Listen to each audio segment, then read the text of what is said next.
guys, so we'll also start a new chapter here today, wave optics. So so far we learned about waves, right? In this lectures, you guys have done a lot of things about the particle model when you're particle behavior of particle when you're studying lectures in part 1 of the college physics. Okay, so now we want to look at about something called wave optics. So optics meaning here, this word meaning study of light. Okay, optics really means light, but this so it has to do with the study of light. So what do you guys think? Do you think a light that you see every day at your home, outside, sunlight, just various light or light in the daytime, what do you think? Do you think a light is a wave, or do you think it's a particle? Take a moment to reflect on that. What do you think?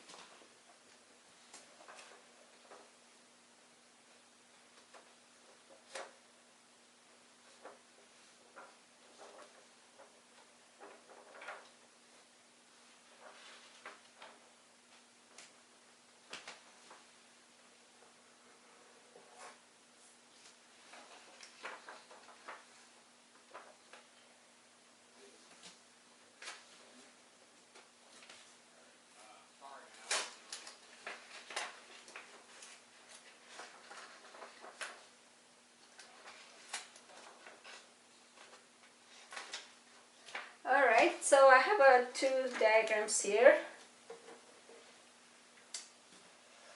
A light, it's a wave or a particle. Let's say if it was a particle, and let's say we have this tiny slit here, okay, so maybe something like this is kind of thick, but if we make a hole here and then try to put that particle through that, then the particle would just go from that slit. If this the width here is exaggerated, it will just go right there, and then it's straight, and then let's say it will strike on the wall or a screen, let's say, okay, screen or a wall you have.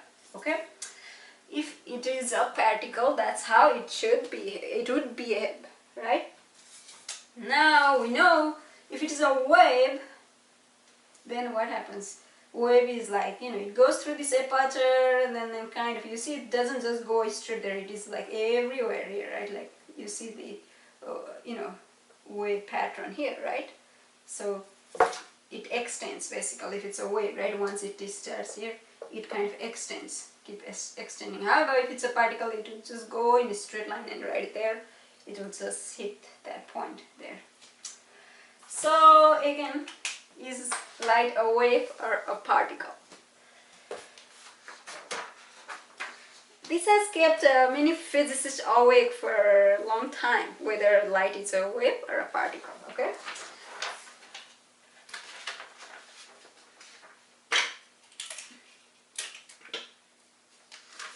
When I say wave, I'm saying that, okay, maybe then wave, light behaves something like this, so water on a, wave on a water, right? Like something like that, ripples.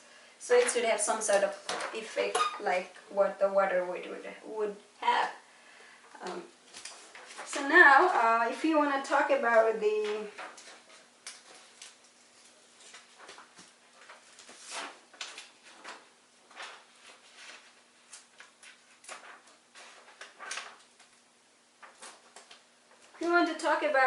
wave versus particle, it's not just you who are trying to ponder about it, but it is all the physicists and non-physicists, well-known physicists, they have pondered about this, okay? So wave versus particle, here is a picture of Isaac Newton. Isaac Newton, he was born in 1642, died in 1727. He was an English physicist, mathematician, astronomer, alchemist, theologian, pretty much I guess everything you could be, right? And then so he said, he came up with the theory where he says white light comprised of spectral color, this rainbow color. Basically he explained there is something called Newton's disk, okay?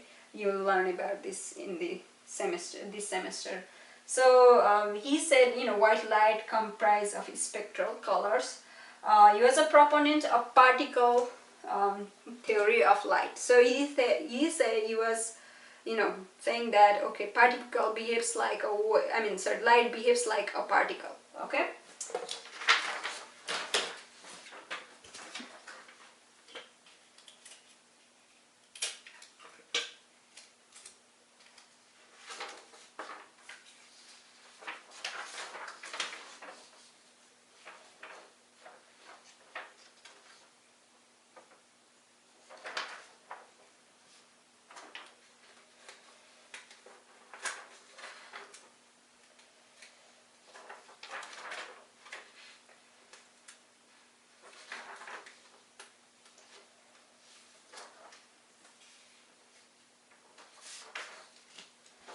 So there are actually other people, even before actually, you know.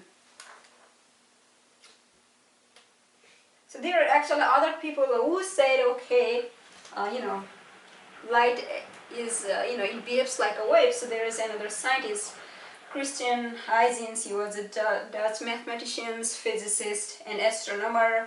He, you know, talked about the wave theory. Actually, there is something called Huygens principle in wave optics. Okay, he derived the laws of reflection and refraction using the wave theory. He discovered polarization of light. So Huygens was in favor of, or at least he thought, light was a wave. Okay, there is another. Here is a philosopher we have, English natural philosopher. His name was Robert Hooke. He, you know, he discussed about colorful interference patterns from thin films. He began discussion of the wave theory of light. Okay, so Robert Hooke was. Do you guys remember? No, I'm not gonna tell.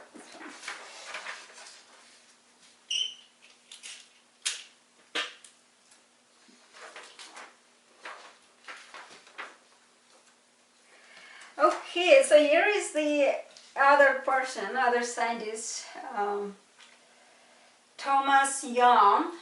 He was an English polymath, Quaker, physician. He contributed in the field of vision, light, energy, physiology, language, musical harmony, and many other fields. Okay, so he talked about principle of interference of light, and he was proponent of wave theory of light. Okay, and then some of you guys who already did the experiment were in my section. You guys know we did something called Young's double slit experiment. So this guy, that word comes from his name. So there were, you know, so there were kind of, right, so some scientists said, okay, light is, you know, it behaves like a particle. The other says light behaves like a wave. Okay, so so which one shall we study, wave model or particle model? That's the question, right? Alright, so for us, model of light propagation are included in two different models. Okay, so one is a ray model. That's something we'll do in the next chapter, not this chapter. In this chapter we studied today, we'll be looking at a wave model of light. Okay, so that's the chapter 17. Ray model is in chapter 18. And then there is also something called particle.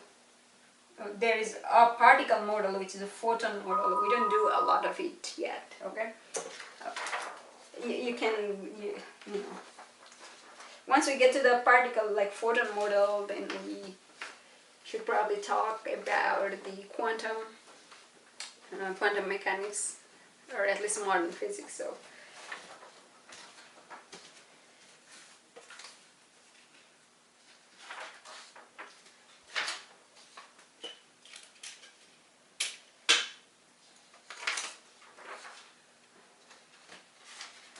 Alright, so let's start the wave model, which means we are in this chapter, whenever we talk about the light, we'll be assuming it as a wave rather than the particle. Okay, so wave model says light travels like a wave. If it travels like a wave, it must have some speed, and that speed of light is given as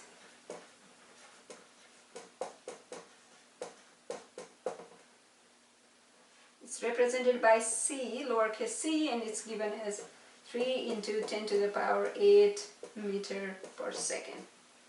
This is the speed of light in vacuum. Okay, so this is important. That's in vacuum. When there is really nothing, well, it can be misleading to say nothing. So just vacuum, okay?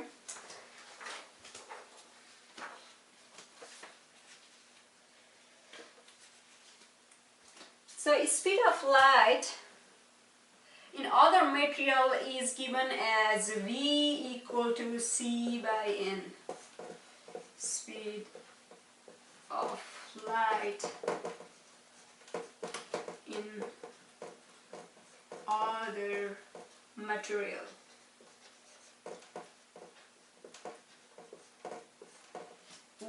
So this is the speed, right? So this C is the speed of the light in a vacuum divided by N, where this quantity N is refractive index.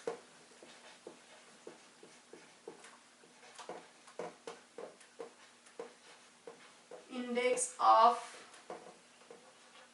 material. Okay, so this refractive index is a property of a material. So if the light travels at 3 into 10 to the power 8 meter per second in vacuum, but if we start to shoot the light in water, it won't have the speed this, right? It is going to change, because now we will have a speed of the light in water will be C divided by whatever the value of this refractive index of water. Okay.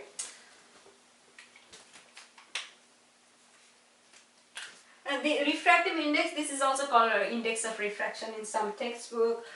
This quantity is unitless and is unitless and has value greater than 1.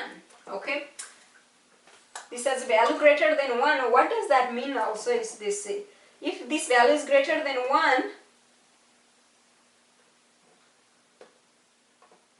this value of V, right, this cannot be same as C, right? It has to be smaller. If you are dividing any quantity by number greater than 1, then this value here will be less than the value of the C. Okay.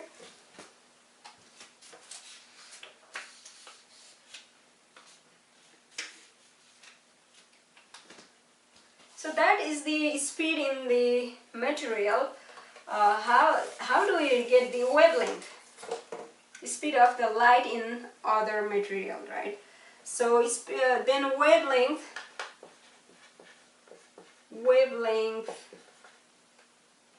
of light in other material.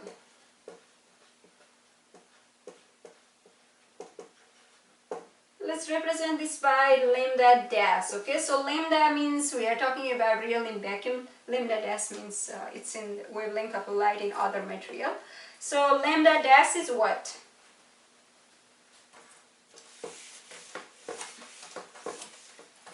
Lambda dash is what, right? B equal to what? F into lambda, right?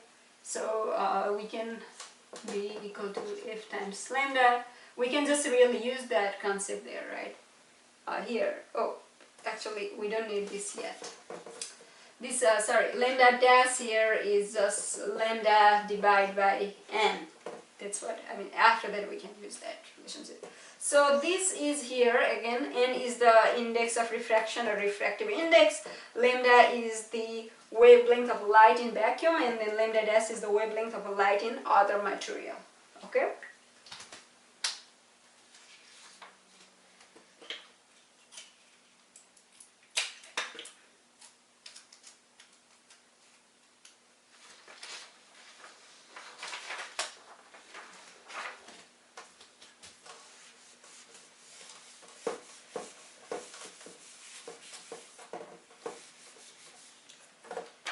Okay, so again, there is this same example we looked at the beginning.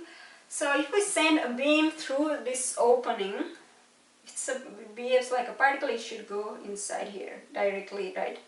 And hit that portion, excuse me. If it's a wave, then it's gonna start out and it's gonna spread, right? And then go all the way. So if we were to send a light beam, okay, through this aperture, then this is the screen, then it turns out we get something, this one here. So here, right, like, so light beam going from here and then we're getting it. So this is really, if you already did the lab, you guys already know this is a single slit diffraction pattern. So here you see there is the highest maxima, okay, this part here, this most intense part, like the one with a really bright part, this is called central maxima, okay. So this is a single slit diffraction pattern, and then see, so it looks like really, right, it does look like, okay, it's a wave, it's spreading out, but it also looks like it's particles just in a sense, because it's just, right, there is this intense part of the, you know, light is there. So even though that's there, but then since this is spreading around, so we'll consider it as a wave here, okay. So light beam through a small opening, when it travels there, it's going to go through something called diffraction pattern, and this is what we would observe, and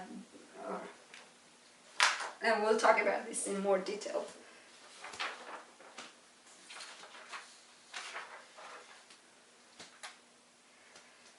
Okay, so we have started new chapters today, so we are going to just you know, stop here and then we'll continue in the next lecture, okay?